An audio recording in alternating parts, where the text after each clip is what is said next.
มาบัดนี้พอได้ยินข่าวได้จากสื่อมวลชนนี่แล้วเงินจิตใจของคนสร้างหันทำใดบ่มีใจกาลาลือแยกกันไกลห่าง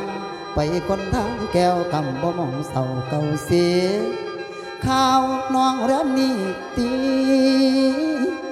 ข่าวน้องเริ่มนี้ตีเป็นข่าวสะเทือนใจคนทั้งหลายโกรธทากมากมานปานนองพ่อแม่มองใจเศร้าตกโบราณน้ำตารัง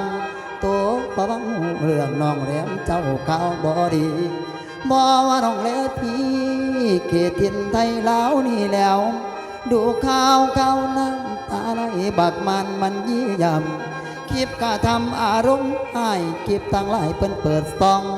น้ำตาน้องอาบเกมแหลมเจ้าก็เราทนย้อนว่าทุกยากล้นเข้าสู่ไทยแลนด์นี่แล้ว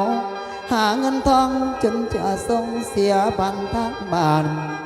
ทำการงานกำลังได้ฝันสลายแล้วหนอคุณย้อนมือมันโหดหายทำลายเจ้าให้เราสูญ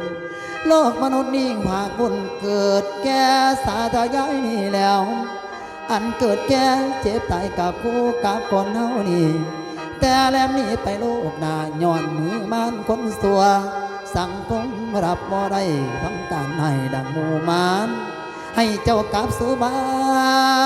นให้เจ้ากลับสู่บ้านขีดดินแดนดาวเด้อลาน้องอย่าได้มองสิ่งใดแม่นร่างกายสิเพมาง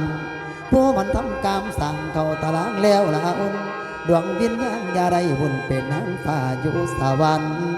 ไปอยู่พุ่นลาทานอย่ามาเกิดเมืองมนุษย์สุดที่จะบรรยา